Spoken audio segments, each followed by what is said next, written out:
Olá, meus queridos irmãos, a paz do Senhor. Estamos aqui de volta com mais um programa Ouvir pela Palavra. Eu quero pedir para você que está apenas nos escutando pela rádio também poder aí assistir o nosso vídeo pelo YouTube, pois é lá no canal do YouTube que você pode seguir o nosso canal, você pode clicar ali para se inscrever, para ser notificado cada novo vídeo, tá? No nosso canal ali. E você também pode nos acompanhar aqui por essa emissora que transmite os nossos cursos, não é? Quero agradecer a Deus, agradecer por cada parceiro, cada irmão que tem aí usado os nossos vídeos para passar esse programa Ouvir pela Palavra na sua emissora. Deus te abençoe. Nós estamos falando para muitas pessoas além do canal do YouTube. Quero pedir para você que está aqui me assistindo, né, no canal do YouTube, se você deseja aí fazer parte de um grupo de WhatsApp, deixa aqui o seu nome e o seu número de WhatsApp, ou pelo contrário, né, eu vou deixar aqui um link na descrição desse vídeo para você clicar, para você ser direcionado diretamente para o grupo de WhatsApp. Também nós temos aqui o PDF da apresentação dessa aula. Se você deseja receber, deixa aí o seu nome e seu e-mail aqui no canal do YouTube, que nós vamos mandar para você gratuitamente o PDF aqui desta aula, tá bom? Lembrando que hoje nós vamos conversar acerca do perigo da crise emocional no exercício do poder. É um tema muito importante, muito impactante, muito necessário nesses últimos dias aí que nós estamos vivendo, onde a ganância pelo poder tem sido grande, pessoas que fazem tudo por poder, né? Querem a todo custo galgar degraus, seja ele no âmbito eclesiástico quanto também no âmbito social. Para você que está aí nos acompanhando pelo vídeo, nós temos aqui um curso que ele é direcionado a professores de escola bíblica dominical, melhorando a performance das aulas da escola bíblica dominical. É um manual do professor que eu preparei para você. Então, se você deseja aí, fazer esse treinamento, aqui na descrição desse vídeo também no canal do YouTube. Então é necessário que quem me escuta pela rádio vá até o canal do YouTube, que é o canal Ouvir pela Palavra. Aqui na descrição desse vídeo tem o link para você clicar e você vai ser direcionado para saber aí como fazer esse treinamento que vai ajudar você aí a lecionar na escola dominical e, enfim, ser abençoado através desse trabalho, tá bom? Bom, vamos lá então ao nosso assunto de hoje. Lembrando que nós estamos aí já quase encerrando esse tema, essa sequência de estudos, porque estamos aqui na lição de número 10, né? Na lição de número 10, faltando apenas 3 lições para encerrarmos essa sequência. E para nós iniciarmos aqui esse estudo, lemos Provérbios 29 e 23, que diz que a soberba do homem o abaterá, mas o humilde de espírito obterá honra. Então, o orgulho do homem, né, faz ele cair, faz ele ser precipitado. O orgulho do homem faz ele ser lançado, vamos dizer assim, ao patamar mais baixo que existe. Então é o que está aí nesse texto, né? Agora, também olhando para toda essa situação, nós vamos ver que é imprescindível que nós todos tenhamos aí cuidado também com a nossa saúde emocional e deixemos ser guiados pelo Espírito Santo de Deus, para que tudo em nós venha glorificar o Senhor, né? Venha louvar a Deus, tá bom? Nos nossos objetivos que nós devemos alcançar depois aqui de conversarmos, primeiro é que nós devemos aí ter falado um pouco sobre a tentação na busca do poder. Depois nós vamos aqui estudar acerca do perigo, né, que a crise emocional vai causar na pessoa quando ela está aí. Estou anotando aqui uma parte que é importante para depois falar com vocês. Então a crise emocional, que é um perigo enorme quando a pessoa está inserida no poder. E o terceiro aspecto, nós vamos falar sobre a crise emocional e a inversão de valores, né? Que aí a gente vai ver inversão de valores. nós vamos ver que, por conta da busca do poder desenfreada, as pessoas ficam aí, de fato, desequilibradas e até mesmo tomando, né, atitudes desprovidas de tudo aquilo que Deus coloca e estabelece como sendo práticas de uma vida cristã adequada. Filipenses capítulo 2, versos 5 em diante, diz que de sorte que haja em vós o mesmo sentimento que também houve em Cristo Jesus, que sendo em forma de Deus, não teve por usurpação ser igual a Deus, mas antes aniquilou-se a si mesmo, tomando a forma de servo, fazendo-se semelhante aos homens, e achado na forma de servo, humilhou-se a si mesmo, sendo obediente até a morte e morte de cruz.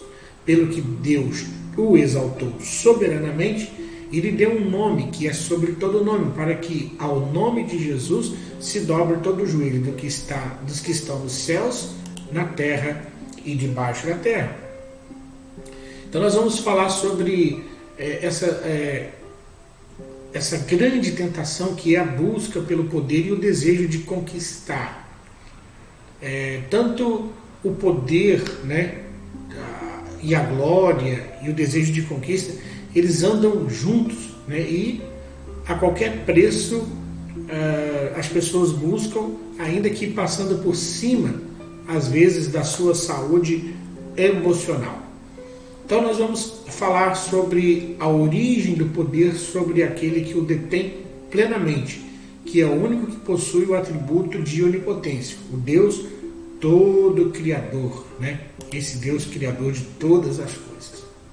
Então, o salmista vai afirmar, Salmo 62, verso 11, o eco do poderio de Deus.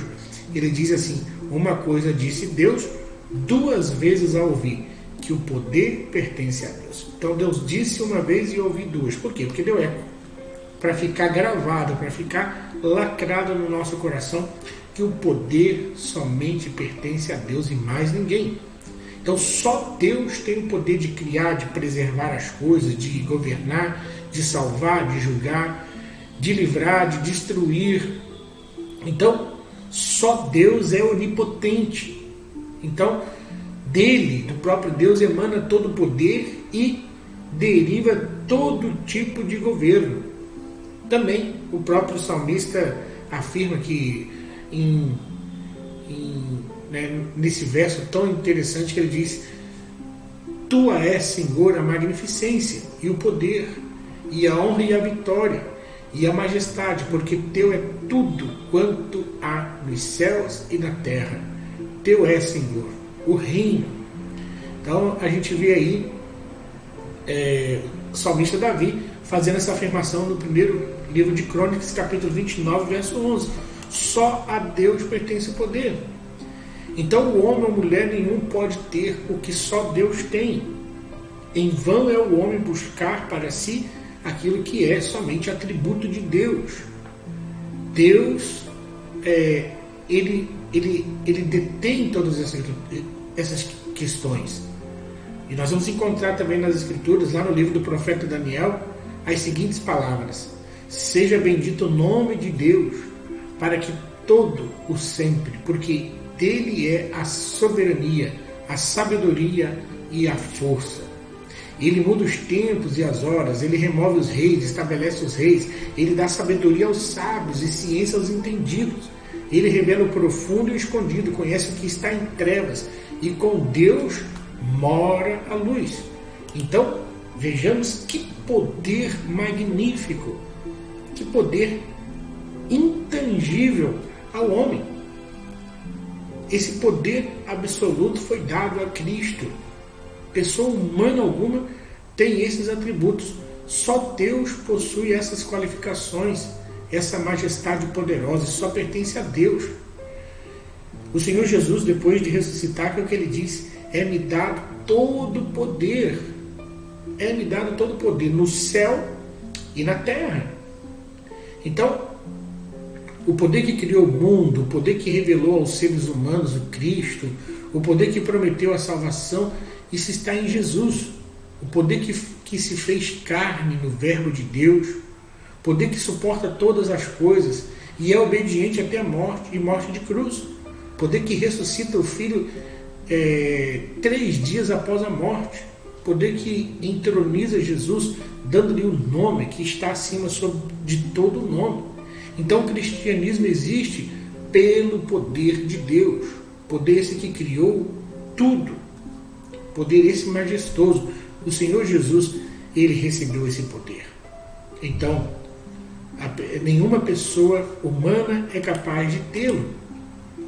Em Mateus capítulo 28, verso 18, Jesus afirmou: é-me dado todo o poder no céu e na terra. Essa afirmação deixa claro que Jesus voltará triunfante e estabelecerá o seu reino na terra. Aquele que veio como um cordeiro que foi morto e reviveu, voltará triunfante. Eis que vem com as nuvens, e todo olho verá, até mesmo os que transpassaram, e todas as tribos da terra lamentarão sobre ele. Sim, amém. Apocalipse capítulo 1, verso 7. Então sua vinda se dará em esplendor e glória, majestade e poder. Todos os reinos da terra saberão que Jesus Cristo é o Senhor e que todo domínio lhe pertence. Então que interessante, a gente vê às vezes o homem tentando ser igual a Deus, e isso de fato foi uma sugestão de Satanás para Adão. O dia que deres comerdes, falando para Eva, o dia que você comer esse fruto, você se tornará igual a Deus, semelhante a Deus. Então isso foi uma sugestão de Satanás. O inimigo semeou na mente e no coração do primeiro casal esse anseio por independência. Mesmo Deus tendo preparado e providenciado para o casal no jardim do Éden todas as coisas, eles cederam à tentação. Então, desde então, a história registra diversos exemplos de busca desenfreada por poder e independência, desencadeando quebra do relacionamento com Deus, conflitos e até mesmo destruição. Lá na epístola de Judas, o meu irmão de Jesus revela que a sugestão maligna continua acometendo corações humanos, entregues à vaidade e ao desejo enlouquecido de poder. Do ponto de vista técnico, uma síndrome é uma conjunção de várias causas e sintomas, formando um conjunto de coisas amplas, às vezes impossível de análise maior. O fato é que tudo inicia no coração, onde a vanglória e até a inveja acham abrigo, e as nações passam a externar o que já está estabelecido no interior do homem. Então, nós não podemos cair nesse risco, nesse perigo de estarmos aí assediados pela busca do poder e queremos que isso aconteça conosco a todo custo e de toda maneira. Agora, nós vamos ver o perigo da crise emocional. Existe uma síndrome aí em torno das lideranças. Enquanto a igreja está na terra, irá conviver com aqueles que têm sido dominados pela soberba e o desejo de poder para dominar e possuir. Notar como Judas inicia uma série de exemplos que estava descrevendo. Isto lá em verso 4 da sua epístola, que diz: porque se introduziam alguns, portanto, estavam em ação no ambiente da igreja. O apóstolo João fez menção de um homem que gostava de se colocar em primeiro lugar, ter preeminência. Está lá na 3ª de João, verso 9. Diótrefes vivia ansioso por posição e poder. São pessoas que não atentam para as palavras de Jesus, que adverte contra uma postura imprópria de ambição e desejo de domínio. O apóstolo Pedro também escreveu sobre essa atitude inadequada dos que exercem a liderança do rebanho do Senhor. Agora, vejamos bem que existe uma recomendação bíblica, né, nesse sentido, porque nos dias atuais, muitos, com suposta chamada, utilizam do espírito de manipulação e controle para levar as pessoas a serem movidas por suas atitudes de rebelião e insubmissão. Em nome do novo e da nova visão, iludem os incautos, mas não terão outra recompensa a não ser a ruína e a perdição. Agora, o caso de Saul é interessante, porque nós vemos aqui alguém, né? Isso é registrado em 1 Samuel. Nós vemos Saul tinha tudo para ser um homem de sucesso, porém ele foi um homem de fracasso. Saul é aquela pessoa que começa bem e termina mal, porque as suas decisões foram desastrosas e desastradas. Por quê? Tropeçou nas próprias pernas. Há características interessantes sobre Saul. Ele tinha uma boa aparência, era moço, tinha saúde, vigor, força, disposição. Era um jovem bem aceito socialmente. Além disso, Saul tinha ótima condição financeira. O texto diz que o pai de Saul era rico e importante. Então Saul tinha estabilidade financeira, era bonito e rico. Saul também tinha privilégios. O maior foi de ser escolhido rei de Israel em resposta ao clamor do povo. Ele foi ungido por Deus. Outra característica de Saul é que era humilde em seu começo de vida, era uma pessoa simples. Então, seguindo as palavras do próprio Saul, ele sentia-se indigno de ocupar aquele cargo de rei. No dia da coroação, até se escondeu no meio das bagagens. Ele tinha relacionamento com Deus no início da sua vida. Uma vez escolhido rei, Saul tinha unção de Deus, apoio do povo e características pessoais de liderança. Tinha tudo para dar certo. Além da amizade e amor que o profeta Samuel tinha por ele, e sempre orientando como deveria agir e proceder em todas as coisas. Tudo estava em suas mãos. Era só governar com temor e obediência a Deus. Agora, vejamos algumas características que fazem Saul tropeçar, algumas características importantes. Aqui há um registro bíblico de que Saul não soube lidar com alguns aspectos emocionais e psicológicos, além de demonstrar um comprometimento espiritual com a vontade de Deus bem superficial. Sempre que chegava a uma encruzilhada, tomava a direção errada. Vejamos algumas delas, por exemplo, a impaciência e a obediência parcial. Na batalha dos filisteus, Samuel se ausenta e pede a Saul que o espere 7 dias para fazer o sacrifício. Pressionado pela desistência de alguns homens de Israel, Saul perde a paciência e oferece o sacrifício antes do tempo. Quando Samuel chega, repreende-o e chama de tolo. Juramento insensato, sem comunhão com Deus e confiando em si mesmo em plena guerra. Então, aqui nós vemos a obediência parcial e até mesmo o desespero, né? Vamos dizer assim, a impaciência. Isso são dois elementos emocionais que afetaram Saul. John Haggai, sobre esse princípio de autocontrole no exercício da liderança, ele vai dizer que, como todos os princípios da liderança, o autocontrole deve ser cuidadosamente desenvolvido e cultivado. Consegue-se isso por meio de dependência de Deus, de uma vida de disciplina, tomando decisões antecipadamente, aceitando as advertências, até mesmo as adversidades com gratidão, dominando o gênio, controlando os pensamentos e deixando que o Espírito Santo habite em nós.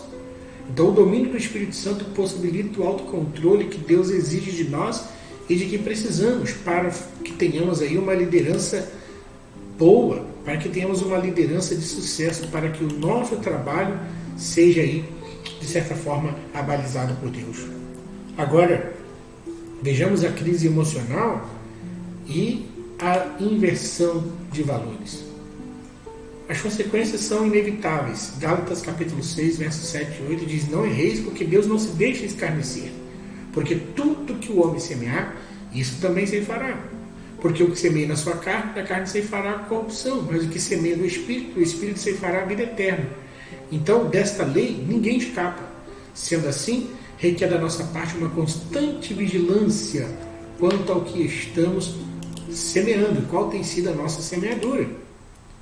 Por falta de conhecimento bíblico genuíno, muitos têm sua fé naufragada ao seguir preceitos de homens sendo influenciados por seu veneno. Quando percebe que sua vida está caminhando em círculo e sendo marcada com perdas e danos, logo os abandonam e procuram voltar à sua igreja de origem e caminhar em obediência. Isso é fato. Os efeitos da crise emocional na liderança e as suas sequelas. Pedro, por exemplo, ainda precisava ser moldado, pois estava baseando na sua própria capacidade e determinação na caminhada com o Mestre. Embora ele não tivesse consciência, ainda esperava a transformação do seu caráter. Sua referência advinha da soberba da vida, 1 João 2,16. O orgulho nunca seria forte o suficiente para capacitá-lo a cumprir o destino em Cristo. Se não fosse removido, poderia ter destruído. O orgulho era a mesma falha de caráter encontrada em tantos outros, cujo registro chegou até nós como alerta para não incorrermos no mesmo erro. Note que Jesus diz a Pedro: Simão, Simão, eis que Satanás nos pediu para você andar como trigo. Então a vitória de Pedro foi seguir o caminho do arrependimento. Um líder cujo ego inflado frequentemente é um líder com o qual as pessoas não conseguem se comunicar. Novas ideias não são ouvidas ou até mesmo consideradas, porque ele não está preocupado em conhecer e discutir outros pontos de vista.